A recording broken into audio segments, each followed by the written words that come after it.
Welcome back to Around the Shoe, your favorite Ohio State sports program, at least the favorite one you're watching right now. Doug Lesmerises and Bill Landis, joined each week by two spectacular guests from the Ohio State beat. This week, Patrick Murphy of Bucknuts, Andy Anders of 11 Warriors. Landis, how good is this group? This is the best one we've had so far. No offense to our previous guests, but no one's rocking the Hawaiian like Anders. And also shout out to Pat Murphy for showing up in the Rhoback gear. I do what I can. Help the sponsors. Oh, well, you mean Rhoback, RHOBACK.com. If you want to go check it out, the game day selection, help out your fall Ohio State wardrobe, put in the code BAD20 to get 20% off your first order, courtesy of the Bad Podcast. Is that what he's rocking, Landis? Is that what you're talking about? He's rocking. Yes, sir. Indeed. I like Landis with this subtle thing to get me to do the ad read earlier than 38 minutes into the show, which is usually when I remember to do it. Rhoback.com, RHOBACK.com. Go check out the fall of the game day collection. It's good stuff. Patrick Murphy, how long have you been covering the Ohio State Buckeyes? I started full-time in 2015, so we're into 10 years now. I was doing a little bit interning before then. Started with Bucknuts end of the 2016 football season, so been with them for quite some time now. And yeah, it's been good. No complaints on my part. Yeah, you swept right in at that after the national championship, just like need a little bit of a reset. Here comes Patrick Murphy, then like they didn't win anything for a while. Yeah. So I probably a burden off your shoulders for Ohio State to get it done last year because you thought it was you.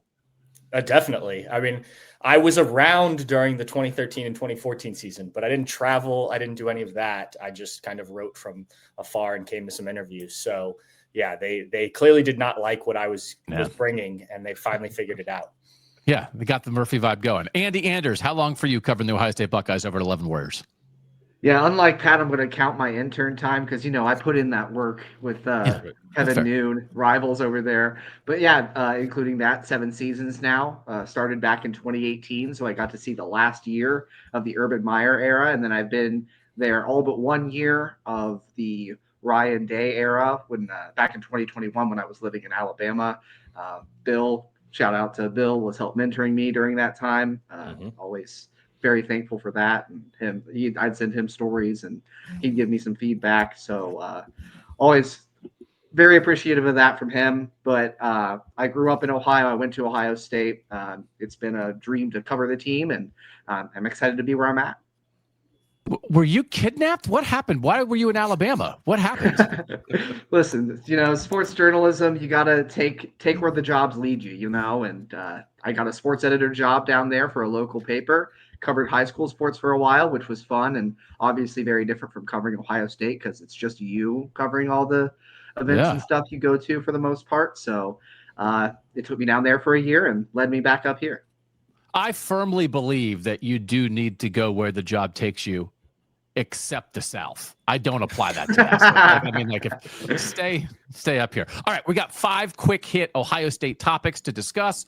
We'll go around the circle as we go around the shoe. Our first question of the day. Patrick Murphy, we're going to lead off with you. Which Ohio State player do you believe is the MVP of the first half of the season? And we're kind of doing like a little bit of halfway awards here kind of thing. Pat, who you got? I went with Rivalry. I think there's probably a number of guys that you could make the argument for. But I was looking this morning, sort of debating some guys, and Arvell leads the team in tackles. He is 3rd in tackles for loss, 2nd in sacks.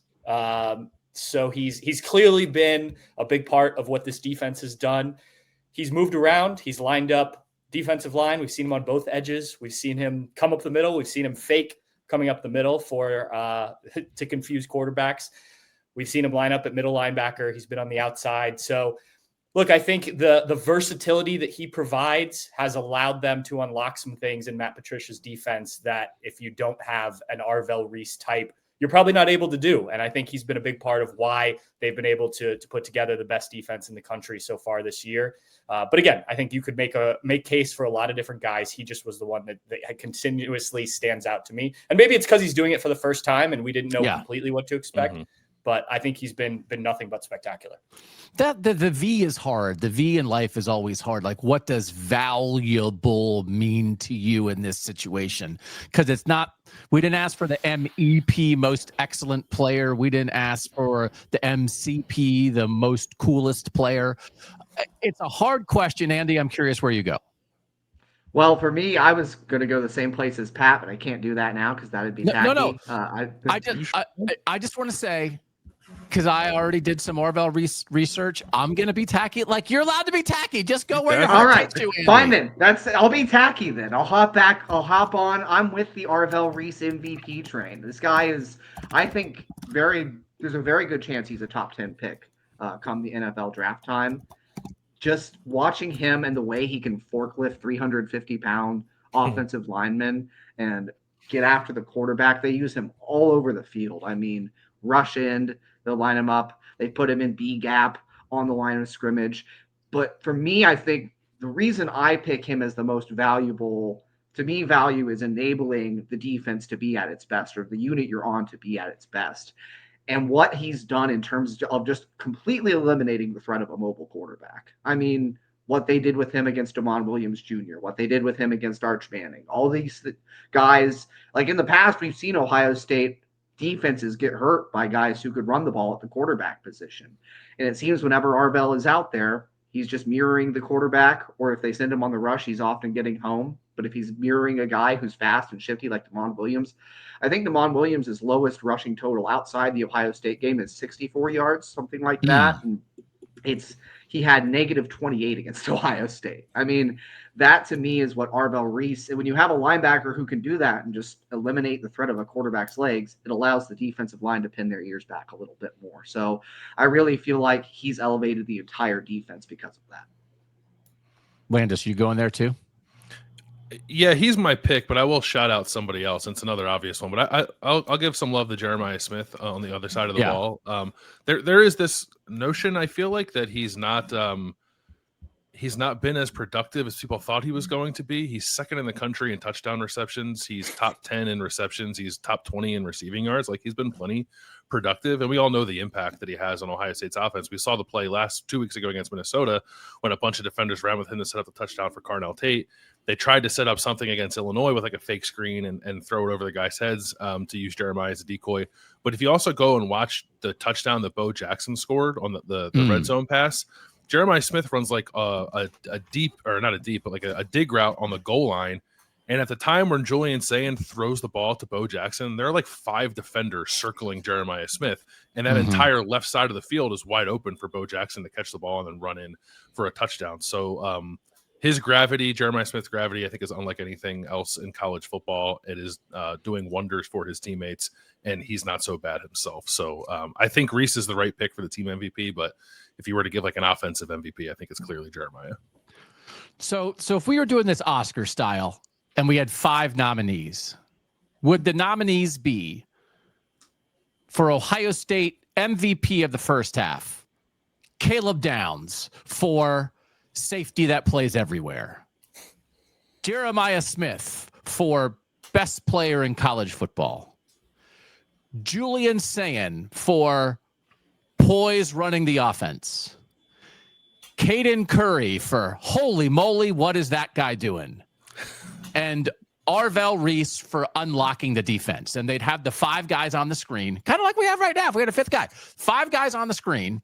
And Caden Curry, you're like, Caden Curry cannot believe he got nominated. Caden Curry's family is so excited. You got nominated for MVP of the first half. Nobody saw that coming. Julian Sayin's like Chalamet, right? That's just like, this is his first one. He's gonna win one eventually. It's just not his time yet. And then the rest of it is like Caleb Downs and Jeremiah Smith kind of both think they're gonna win. They're being cool about it. Streep. Like they're Streep. They're always nominated. Yeah. Like they're always in there. Like they think it's theirs. And like when they start to say the name, both Caleb Downs and Jeremiah Smith kind of start to get out of their seat.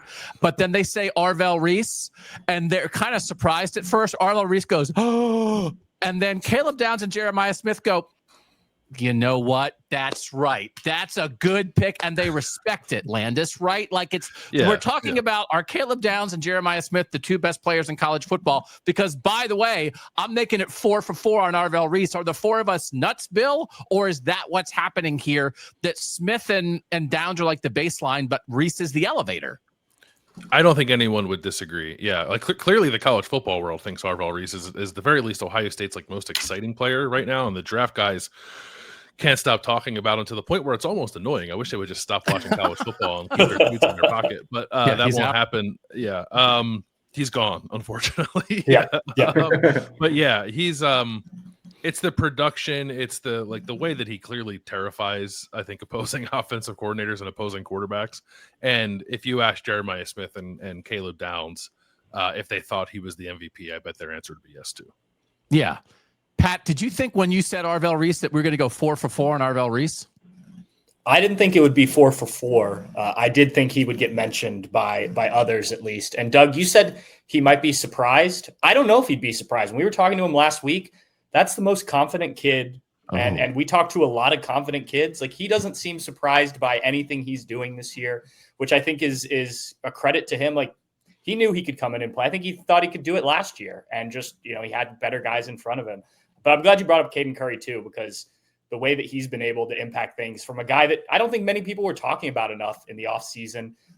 He didn't get a big opportunity, but Kenyatta Jackson seemed to be the hot name, right? Especially Big Ten Media Days. So Caden Curry, I think, also deserves mention there. So good for you for bringing him up. I love working out terrible nicknames. So I was trying to think about, I think Caleb Downs I want to call him the superintendent, because he's the guy that runs the building. He's the super, right? And plus he's kind of like Superman and he's everywhere. But then how the super has that big thing of keys on his hip and it unlocks all the doors. Arvell Reese is the biggest key. And Arvell Reese is the master key. That's the key that unlocks every door in the building. So can we call Arvell Reese the master key? That's terrible. But Andy, that's what you're talking about.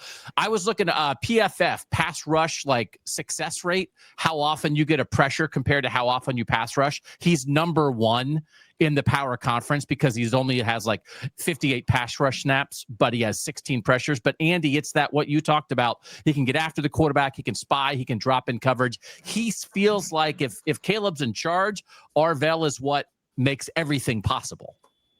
Exactly. It's almost like you said, Arvell's the superintendent. Then I guess you could call Caleb is the superintendent. You could call Arvell the principal, right? He's out there with the students, enforcing everything, making sure the show is being run, and don't want to knock. Obviously, he plays next to an elite player too in Sonny Styles, right? Best linebacker tandem in the country. And what Matt Patricia has been able to do with those two guys, you just never know when they're at the line of scrimmage, who's showing, who's going, who's bailing, who's spying, what's happening. It makes it so confusing for an offensive line and a quarterback to set a pass protection when you're trying to drop back and throw the ball. So exactly, it's what you said. It's what I said earlier, elevating the entire defense and doing so many different things, wearing so many different hats. Landis, can you make a certificate that we can give Arvell Reese first half MVP of Around the Shoe? Sure. Yeah, I'll make one up right now. I'll take it to him on Wednesday. Yeah. See is your printer working? Does your printer work? My printer gets on the fritz sometimes. It's 2025. I don't own a printer. No, I feel like I'm 100 years old. I print things out every day. I have standing in front. Pat has a printer. All right. Question number 2. Do you have a printer? Andy, no, actually. Andy Anders, question number 2 for you. Give a grade to Ryan Day for what he's done so far this season. And we can include the offseason, sort of all the coaching he's done, let's say from the moment they left the national championship celebration at Ohio Stadium until now. I'm borderline between A and A minus. I think it's clearly in the A range for me. Matt Patricia hire, A plus. What he's done with the defense. I think there were people. I certainly had some doubts about the hire. Other people might have second-guessed the hire. That, to me, is the biggest home run he hit at the offseason. The transfer portal additions, they only needed to address a few niches in the end, it turned out. And Philip Daniels, I think, has exceeded expectations, making up for the fact that Ethan Oniyanwa has kind of been a little under what they expected from him in the portal. Claire's finding his stride. I think what I love about Ryan's approach now, and I think where he's evolved as a coach over the last several years, is he kind of doesn't care what people think about like style points and how he wins games. It's very much this season been, hey, I know the public, I know the fans don't necessarily want me to run the ball and trust the defense and have this more slow, plodding, methodical approach. But to me, that's what's going to win games. And so that's what I'm going to do. And, they go and win these games comfortably by 3 scores. I'm kind of like doing the college grading scale where, A is the highest, right? So A minus, 1 step below that. The only thing is I do wish that they would have entrusted Julian Sayin a little more in this last game. And I feel like more downfield passing when it's there, and less reliance on a running game that was less efficient when, they were averaging 2.9 yards per carry against Illinois. They ended up running it 34 times or calling 34 runs, excluding the 2Ds and the Julian Sayin scramble, 28 passes. And he talked about efficiency during the week and doing what's efficient for the offense. And I feel like the passing game was more efficient in that game, even with some of the condensed fields that they were seeing because of the defensive turnovers and things like that. So it's a minor gripe. Overall, very glowing review of what Ryan Day has done this offseason, this season. But as he would say, there's always room for improvement, and the issues are the issues. So what's the actual grade? It can't land at between A minus and an A. Oh no, A minus. I'm sorry. A minus. Okay. Okay. Yeah. Landis, what do you got? I feel like I know what Anders is going to ask about on Tuesday. If he gets a question. Yeah, if he gets I get it. I'm not usually a Tuesday guy. All right, Wednesday then. Wednesday. It's an A. I don't know how it couldn't be an A. I like ditto everything that Andy said. Right, the offseason was managed really well. I think he did a nice job with the coordinator hires that he made. I guess you can say the jury's still out on the OC thing, but I'm just sort of in the camp of, if for any reason that doesn't work out exactly how Ohio State wants it to, Ryan Day is a nice kind of like backstop there to help that along if he needs to call plays. Retaining the staff, I think, is not like something we talked about a lot, but like keeping all those assistants was huge, especially on the defensive side. Portal additions were fine. I guess like the one, if I were finding something that would make me want to lower the grade at all, and I really don't want to, it would be like the running back position. I just think it's probably not exactly what it needs to be. If you look up and down the roster, I don't think the roster has many holes or any holes, but and I wouldn't even say like running back as a whole necessarily, but I don't know that it's exactly where it needs to be in terms of like the Ohio State standard. Bo Jackson's very good as a young player, but I don't think you want any position to have to rely upon a true freshman to be at the level you want it to be. And I don't know that they did the best job of like analyzing what they had and analyzing the portal options and making that exactly what it needed to be. But that's not such a strike against him that I would lower it from an A, because everything else has been really good. Yeah, I will go A minus. I'm not even sure why it's the minus, but like one of the things that I like best about Ryan Day is I think he continues to coach in the way that he thinks is best, not what he is inclined to do. Just double checking again, his 2 years as offensive coordinator, Ohio State was 6th in scoring offense, 15th in scoring defense in 2017, 2018, 8th in scoring offense, 50th in scoring defense, right? So there's just like 2018, they're scoring a lot of points, but they're giving up a lot of points, right? 50th in the country in defense. This year, they're 1st in scoring defense and 23rd in offense. And that's not actually what is in his heart and soul of how to run a team, but it's like what they're good at. They're leaning into what they do best. And in 2019, his first year as a head coach, they scored 46.9 points per game. They're scoring 36.8 points per game this year, and they're the best team in the country, scoring 10 fewer points per game than year one. And I just think it is growth to do not what you desire, but what you believe to be the smartest thing. And I just think that having a handle on that, while not abandoning your principles, I don't think he's like forgotten what got him the job in the first place. But there's just like enough tiny little nitpicks here and there that I'll go A minus, but I don't have a good reason for it. Pat Murphy, what are you? Yeah, I echo what you all have said. I will do A minus as well. And that's mainly because harsh grader. I know, right? Landis is a softie. Landis is a softie. We're the media.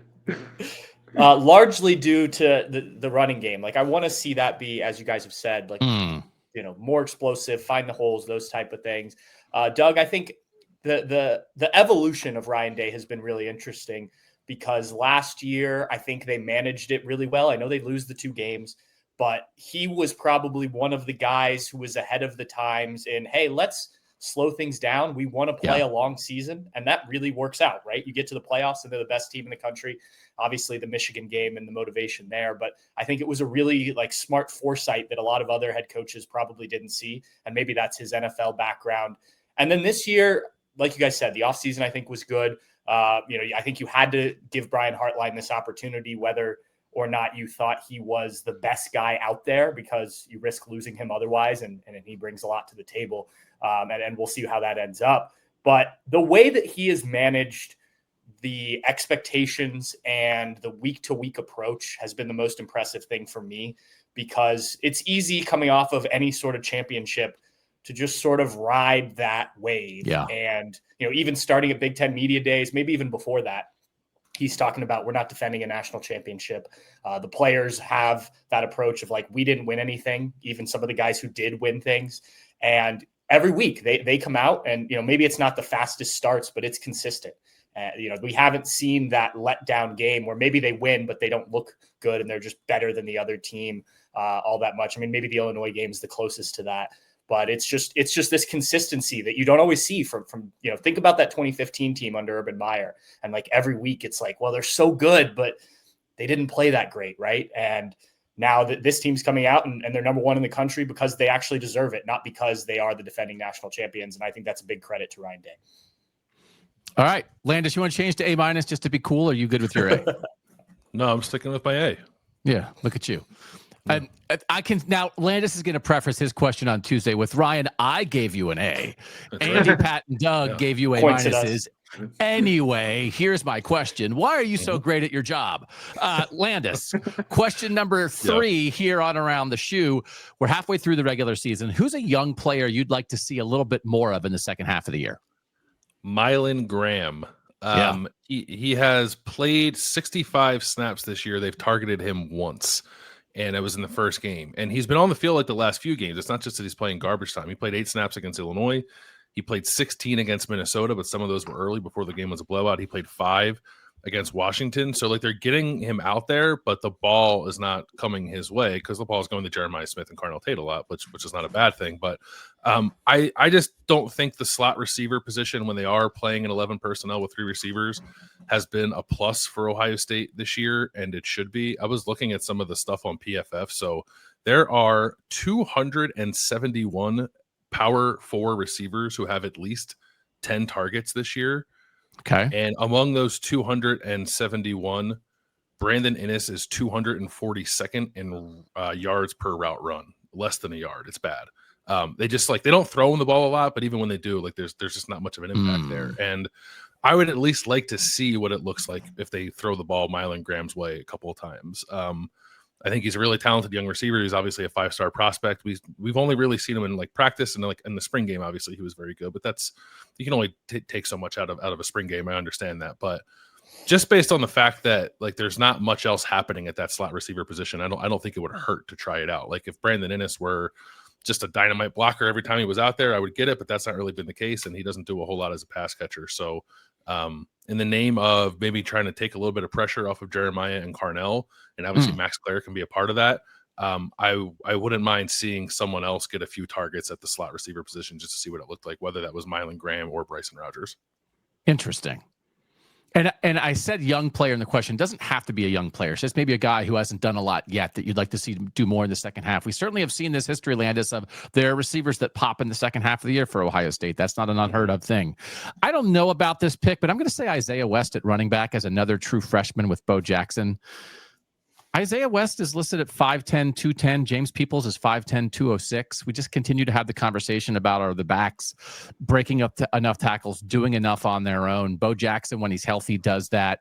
James Peoples now seems like the number 2 back if C.J. Donaldson's more like a short yardage guy. I don't know. It can be very easy to be put the freshman in. And then there's all those other things that go into playing running back. But I wonder a little bit that if you're getting to a spot where clearly Bo Jackson is RB1, but he's not going to get every single carry, and when you hand the ball to somebody else besides him, you'd like to see something pop a little bit.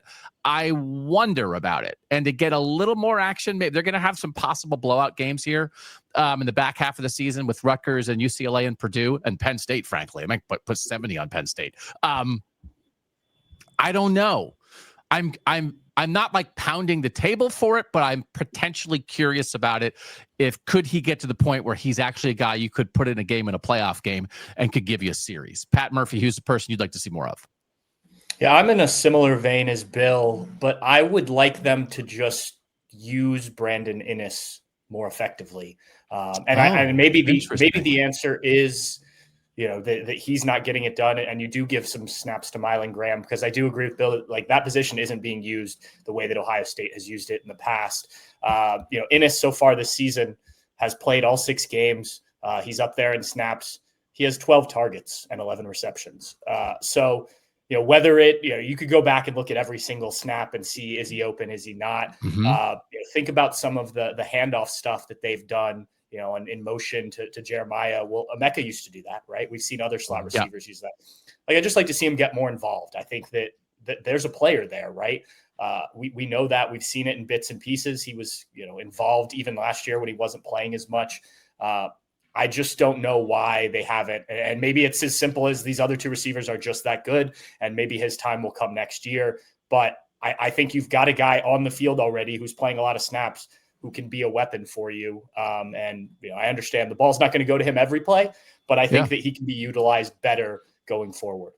Yeah, hiding in plain sight. That's a really interesting answer, Mr. Murphy. Andy, who you got? Yeah, I'm just to talk a little more on that. I also think Inniss has done, I feel like there's times when he's open and he hasn't necessarily gotten the ball, whether that's because Julian just didn't see him, if he was at some other place in the progression. I think especially when I went back and looked at the Ohio game, I haven't really had a chance to watch this tape yet, but what are you doing? Well, you should have said you can't do the show. You got to watch tape. What are you doing? You got to do your job. You got to watch tape. I don't want the 11 Warriors people after us. Andy, around the shoe is not your priority. All right. So you watched 6 hours of film this morning, and you're going to watch another 6. Right. Just pretend you said that. Exactly. That's exactly right. Exactly right. But I do felt like watching the game. There were a couple times Brandon was open and didn't necessarily get the ball. I think there's been opportunities. I'm going to go Mylan is a guy I'd like to see more of just because of how exciting he's looked, the opportunities he got in the spring game. But I'm going to go defense and say Riley Pettijohn. And it's very hard. It's very hard with Ohio State has the best linebacker tandem in the country. Peyton Pierce has done a good job as that number 3 guy. But the times we've gotten to see Riley Pettijohn, man, he looks fantastic. Extremely versatile, good athlete out there. Love how he moves around the field. I don't know how the opportunities are necessarily going to come because of those other 3 guys that are ahead of him. But he is someone I want to see more of just because of how talented he is, how athletic he is, the mentality he plays with. He's got a very downhill, hard-hitting style. It's fun to watch when he's out there. So I'd like to see more of him, even if I don't know how that's going to happen. Okay. Did Pat, anything on Isaiah West? Does anybody like that? No? Does that feel like not a thing? Look, if you need to get this run game going, if it means playing 2 freshman running backs because they're the best options, I have no issue with that. If they can hold on to the ball and they can pass protect, it's just, Ryan Day keeps using the word solid or similar words when we ask him about the running game. And I can't imagine that's how he's really feeling because we all see it. Right. So, you have to identify everything and eventually you're going to need to run the ball. Think about the 4th quarter of that Texas game where Texas scores the touchdown. I think Ohio State goes 3 and out.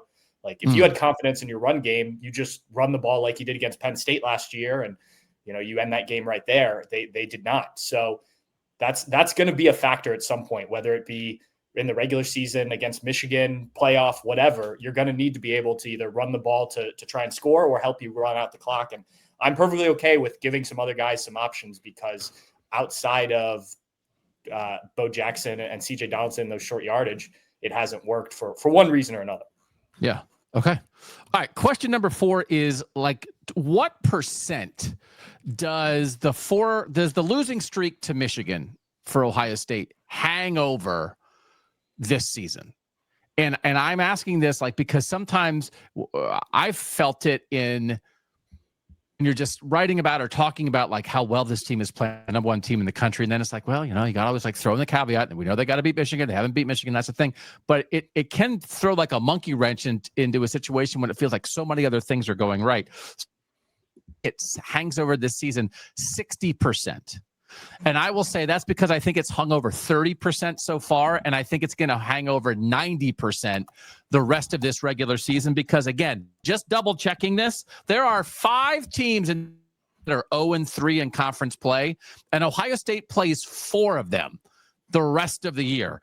Wisconsin, Penn State, Purdue, and Rutgers are all 0-3. UCLA is 2-1 in the Big Ten, and then Michigan's 2-1 in the Big Ten. So, like UCLA lost all 3 non-conference games. So when you take Penn State out of like, oh man, like Penn State was a targeted thing. If that's not that, there's going to be a lot of folks thinking about Michigan. Cause I don't know. You're gonna be like, I don't know, Barry Odom, watch out for the Boilermakers. Nico Iamaleava, he's rejuvenated. UCLA is on real. Are we going to underestimate UCLA at your own risk? All right. Ask Jonathan Smith at Michigan State how they're feeling about more Bruin butt. My God, they're not going to send you a Roback sweatshirt for UCLA just because you said don't underestimate them. They might. That's maybe true. they would. I think it hasn't, to me, it hasn't been a ton so far. I think we're about to get to the point where it's hard to avoid talking about Michigan almost every day. So, Pat, where are you? What percent does the Michigan game hang over this Ohio State season? Yeah, I'm a little less than you. And I think it depends on the perspective. So for us, you're right. We're going to talk about it a lot because I don't think these games are going to present a lot of conversation, a lot of challenges in terms of what we're talking about. From Ohio State, like you have to have your Michigan periods. You have to do that. But like I said earlier, I think they've done such a good job of the next game is the most important game type of approach this season that I think they will be focused on it. So from our perspective, I'd say roughly around 50%. Like they've got to get over this hump. And I know it doesn't necessarily mean national championship or not anymore. They could do what they did last year and still win and everyone's happy in the offseason. But you don't want that hanging over your head if you're a Buckeye fan. I saw it on social media. I saw it from the Michigan fans that I know when I would see them. They'd talk about, hey, you guys talking to Ohio State fans, you won national championship. We went 13-0 or whatever it was and then won our national championship. And you just don't want that to be a thing. And so I think it is, you have to get there and you have to get there hopefully undefeated. But I think you also, have to take that approach of week in and week out. I will say if Michigan were playing better, maybe it's a bigger part of the conversation too. Like I didn't really see any of the game on Saturday. We listened to it in the car on the way back, but it sounded like USC had a lot of control in that game. So like if Michigan, even if they weren't winning, we're losing some close ones, things like that. And you had more to worry about at the end of the season. But I do think it's still that sort of dark cloud, like you were saying, that's hanging over them. And if they can get over that hump, even if you don't win a national championship, you make a run in the playoff, like this is a pretty successful season with a young team and Ryan Day has the monkey off his back. Andy, what percent are you? Yeah, I think the thing is, like, I think it spiked up this week because you're through, like you said, the toughest game that was kind of like maybe you had some anxiety about going in if you're an Ohio State fan. And you used to have Penn State later in the schedule to do that. Now you've seen them lose to UCLA and Northwestern in back-to-back weeks, and their head coach is fired, and their starting quarterback is out for the season. Like, I think if you would ask me last week, I would have said like 25%. You're fresh off a national championship. There's other challenges ahead. Now it is like I'm with Pat at 50. Like it is a huge monkey on the back of this program. It is something that, it's still kind of loomed in the distance. It's kind of been that one shadow in the back. And not to say it like lessened the national championship at all, but it was like, there was that feeling of like you did it, but you didn't beat Michigan during the season. And maybe that's just a new feeling, right? But it's just something where there was so much emotion baked into it too, because of all the Connor Stallion stuff and what there's a certain feeling of like righteous, like justice that the fan base wants from the rivalry game that they didn't get last year. Like, especially when you were such a big favorite at home. So to me, it kicked up a lot this week because of what happened with Penn State. And you look at these next 5 games, and not that you're taking any of them for granted necessarily, especially like, underestimate UCLA at your own peril, like you said, the way they're playing right now. But for me, I think when you look at talking about the fan base, talking about just kind of the general feeling around the program, not necessarily in it, but around it, I'm at 50%. All right, Landis, where are you? Yeah, you guys are all nuts. It's 1,000,000,000%. Like, what do you mean? It's 50. It's like, what are you talking about? They've lost 4 in a row. Like, to the extent that something hangs over the season, this is the only thing that hangs over the season. What are you going to hold them to win another national championship standard or be mad about it? It's beat Michigan. That's the only thing that defines this season. And like, if Penn State were still good, I guess it'd be only 1,000,000%. But since Penn State sucks, it's 1,000,000,000%. They have not lost 5 straight in this rivalry since the 1920s. Like, they have to win this game. What do you mean? Anders, everything you said about it, how important this is and how it hangs over everything, and you said 50%. No, it's 100%. If you want to actually keep it within the actual realm of real math, it's 100%, but it's actually 1,000,000,000% because it's the rivalry and that's what it deserves. Okay. Well said. Well said. Did he just blow us out of the water, Andy? Was like, is that the right answer? And the 3 of us were drunk for a minute there? I think I might have. I think I need to take a breathalyzer test, maybe. I think Bill maybe sobered me up a little bit. It's not just you; it's all of you. It's all of you. Yeah. No, I think it's 30 now. It's 60 now. Well, maybe it's no. It's 100. It's the only thing that was well articulated. Yeah. Officer Landis set us straight, Pat. Now I feel terrible. I feel like we should edit this whole segment out because Landis yelled at us. Yeah, let's start over. We'll start over. Yeah. Is it $1 billion or is it $2 billion? Yeah, I think. I mean, look, Bill. I think Bill took what we said and emphasized it the way that the Buckeyes need to emphasize this game. Yeah. Right. It's a can't lose. And so, yeah, I don't really have much else to say on the topic. I think Bill just put us all in our place. Oh my God, Landis, you were so happy you went last on that question. You were just setting us up for 5 minutes. I just couldn't believe what I was hearing. I couldn't believe 46%. I think it's 46.3%. Landis is like, you just wait. I'm going to destroy you. All right. I would like to confer briefly, Pat and Andy, if you could give us a minute. I would like to confer with Bill Landis, the Chief Content Officer of the Bill and Doug Show. Bill, I sent an Ohio State basketball question to everybody for question 5, but there's something that I'm noticing that the 4 of us have in common that I perhaps would like to pivot to.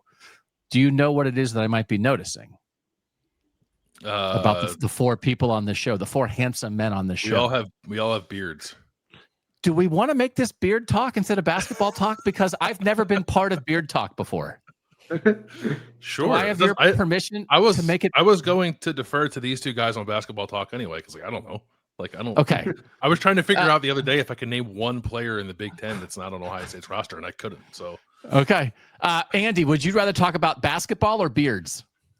I mean, I'll talk about beards. I'll join in Beard Gang. Okay. I too am a rare member of Beard Gang, Okay. So this is what are we talking about, Beard? Okay. All right. So Pat, are you good with beard talk instead of basketball talk? Yeah, absolutely. I don't know if you guys have ever seen me without facial hair. So okay. All right. We're doing beard talk. So Ohio State basketball, by the way, was 9th in the Big Ten preseason poll conducted by our friend Adam Jardy and some others. So that's interesting. They got some games coming up. Beard talk.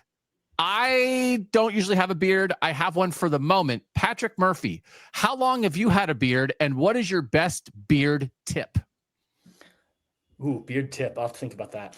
I've had a beard since roughly 8th grade, more or less. I had a teacher early in high school who was also the cheerleading coach. I just saw her at a game the other day. She's still working.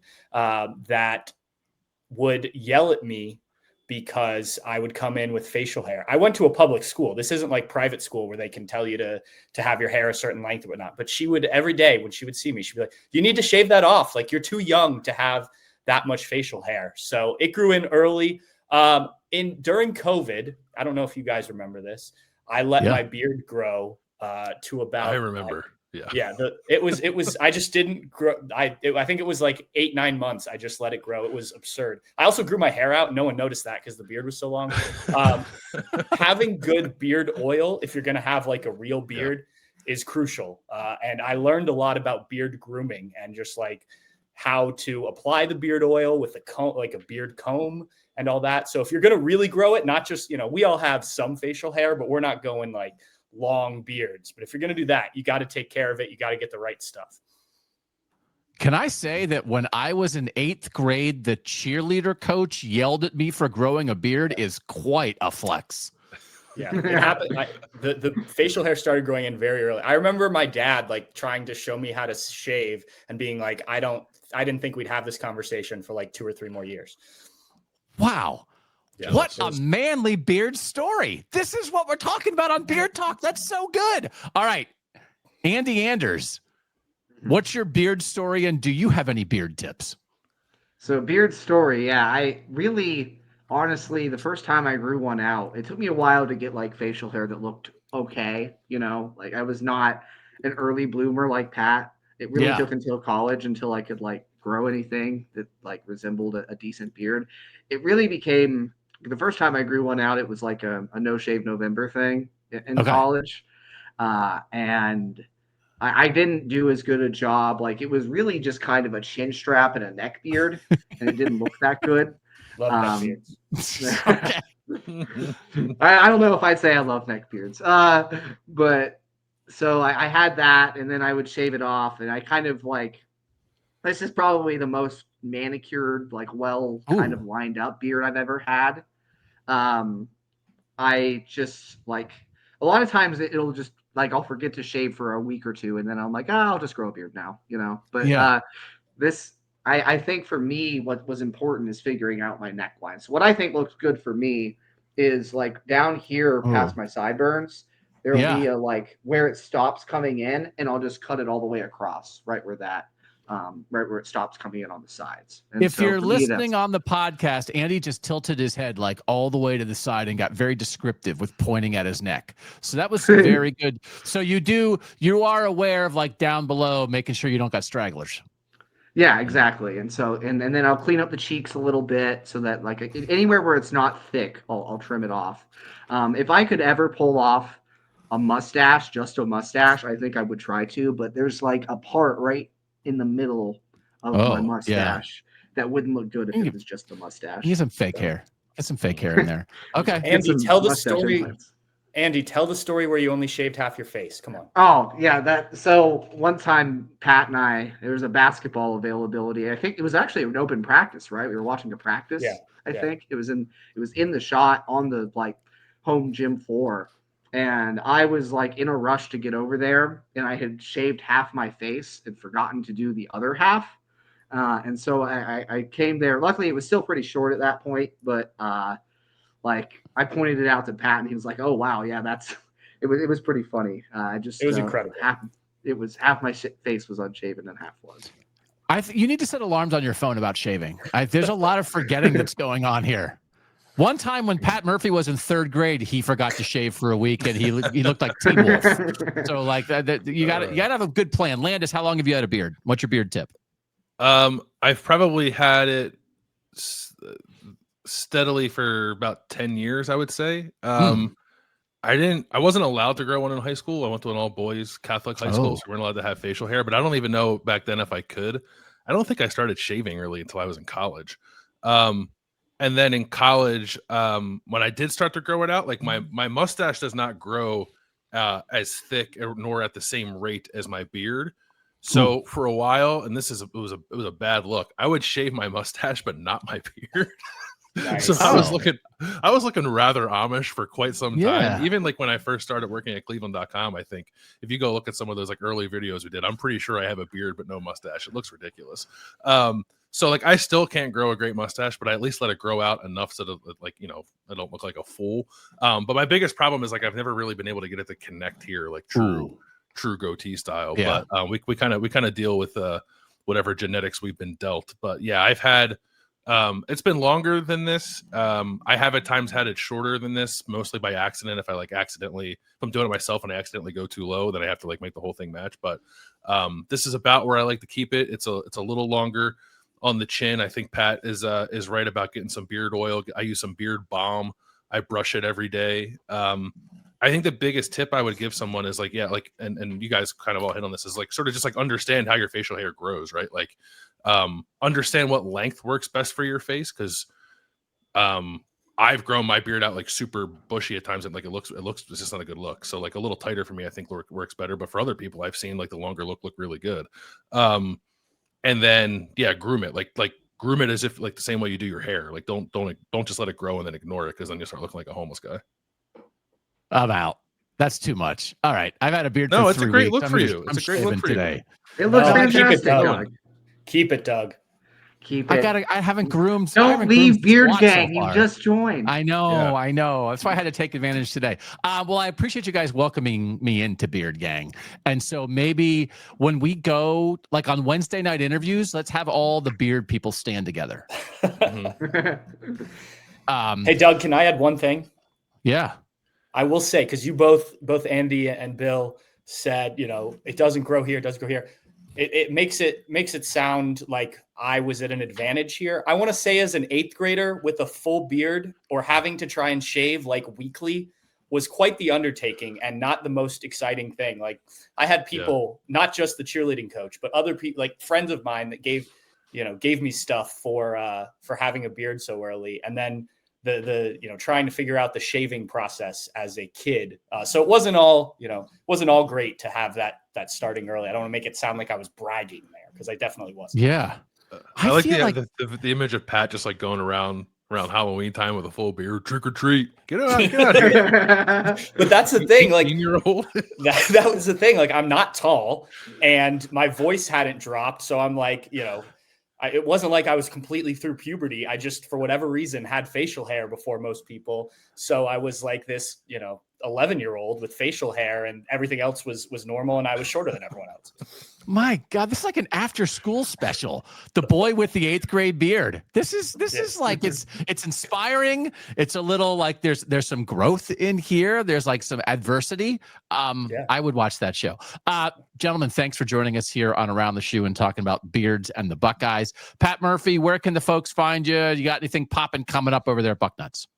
Yeah, over at Bucknuts 24/7 Sports. I'm not going to prop up anything I'm doing, but we did just hire Garrick Hodge from Andy's 11 Warriors. And I do want to say no offense, Andy, you can tune this out, but he's killing it. So if you're looking for recruiting coverage, he has done a great job stepping in for the soon retiring Bill Kurlick. So props to Garrick, and feel free to come check out his work.